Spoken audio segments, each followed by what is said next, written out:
জ্বালানির সাশ্রয়ে সরকার সন্ধ্যা ৬টা পর্যন্ত দোকানপাট ব্যবসা প্রতিষ্ঠান বন্ধ রাখার কথা বলা হলে আমরা দেখেছি যে ফরিদপুরের নিউ মার্কেট সহ বিভিন্ন বাণিজ্যিক প্রতিষ্ঠান এবং ব্যবসা কেন্দ্রগুলো কিন্তু এখনও খোলা রয়েছে। তারা কিন্তু সরকারি কোনো নির্দেশনা মানছেন না। তো আমরা ফরিদপুর শহরের বিভিন্ন বিপণী বিতান এবং ব্যবসা প্রতিষ্ঠান, বিশেষ করে শহরের গুরুত্বপূর্ণ এলাকায় অবস্থিত নিউ মার্কেট সহ আমরা বিভিন্ন শপিং মল ঘুরে দেখেছি। সেখানে আমরা দেখেছি যে এই যে সন্ধ্যা ৬টার মধ্যে ব্যবসা প্রতিষ্ঠান বন্ধ করার কথা থাকলেও সরকারের সেই সিদ্ধান্ত কেউ মানছেন না। আমি এখন দাঁড়িয়ে আছি ফরিদপুর শহরের নিউ মার্কেট এলাকায়। এখানে আমরা দেখেছি যে সরকারের নির্দেশ উপেক্ষা করে কিন্তু এখনও বেচাকেনা চলছে। এখন প্রায় ৮টা বাজে।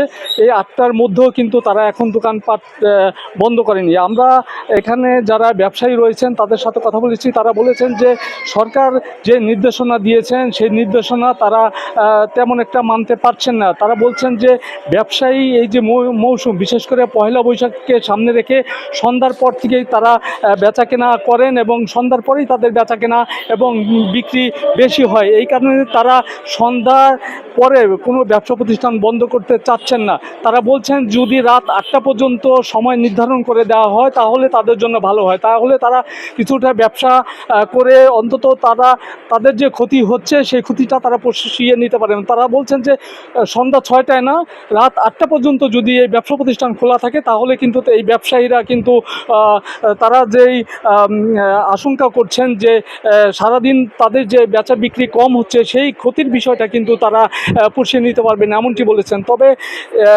আমরা কথা বলেছি এখানে যারা ব্যবসায়ী রয়েছেন সেই ব্যবসায়ী নেতৃবৃন্দর সাথে, তারাও একই কথা বলছেন। তারা বলছেন যে এই যে সন্ধ্যা ৬টা পর্যন্ত সরকার যে নির্ধারিত সময় বেঁধে দিয়েছে, এটি না করে যদি রাত ৮টা পর্যন্ত সময় নির্ধারিত করে দেওয়া হয় তাহলে যারা ব্যবসা পরিচালনা করছেন তাদের জন্য সুবিধা হবে, যারা ক্রেতা রয়েছেন তাদের জন্য সুবিধা হবে। তারা বলছেন যে প্রয়োজনে যে বিদ্যুৎ সাশ্রয়ের কথা বলা হচ্ছে, প্রয়োজনে তারা দোকানের যেই আলোকসজ্জা রয়েছে সেই আলোকসজ্জাও তারা বন্ধ করে তারা ব্যবসা পরিচালনা করবেন, এমনটি কিন্তু তারা বলছেন। আমরা কয়েকজন ক্রেতার সাথে কথা বলেছিলাম। তারা বলেছেন যে সন্ধ্যার পরে তারা, বিশেষ করে যারা সরকারি চাকরিজীবী রয়েছেন, তারা সন্ধ্যার পরে কিন্তু মার্কেটে আসেন, তাদের পরিবার পরিজন নিয়ে তারা মার্কেটে এসে কেনাকাটা করেন। তো তারা বলছেন যে এই সরকার যে সিদ্ধান্তটা নিয়েছেন এটি যদি রাত ৮টা পর্যন্ত বহাল রাখা হয় তাহলে তাদের জন্য ভালো হয়। তো আমরা দেখেছি যে এই যে সরকার যেই পরিপত্র কিংবা প্রজ্ঞাপন জারি করেছে সন্ধ্যা ৬টার মধ্যে দোকানপাট বন্ধ, ব্যবসা বাণিজ্য বন্ধ করার জন্য, আমরা দেখেছি যে তারা ব্যবসা প্রতিষ্ঠান খোলা রেখেই কিন্তু ব্যবসা চালিয়ে যাচ্ছেন। আমরা সরকারের তরফ থেকে আমরা কোনো ধরনের এই যে প্রতিষ্ঠান বন্ধের বিষয়ে কোনো নজরদারি দেখতে পাইনি।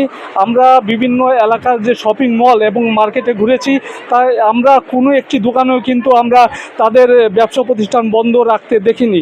তো আমরা যেটি দেখেছি যে এই যে সরকারের যেই বিদ্যুৎ সাশ্রয়ের কথা বলা হয়েছে সেই বিষয়ে কিন্তু যারা ব্যবসা প্রতিষ্ঠানের মালিক রয়েছেন তারাও কিন্তু তেমন একটা জানেন না বলে জানাচ্ছে। তারা বলছেন যে সরকার যে একটি প্রজ্ঞাপন জারি করেছে সেটি তারা কিন্তু জানেন না। তো ব্যবসায়ী নেতৃবৃন্দ যারা রয়েছেন তারা বলছেন যে যদি সরকার তাদের রাত ৮টা পর্যন্ত যদি ব্যবসা প্রতিষ্ঠান খোলা রাখার সিদ্ধান্ত দেয় তাহলে তারা ব্যবসা ঠিকমতো পরিচালনা করতে পারবে। তো এই ছিল ফরিদপুরের নিউ মার্কেট থেকে আমার কাছে ব্যবসা প্রতিষ্ঠান বন্ধের যেই প্রজ্ঞাপন জারি সেই খবর, সর্বশেষ খবর।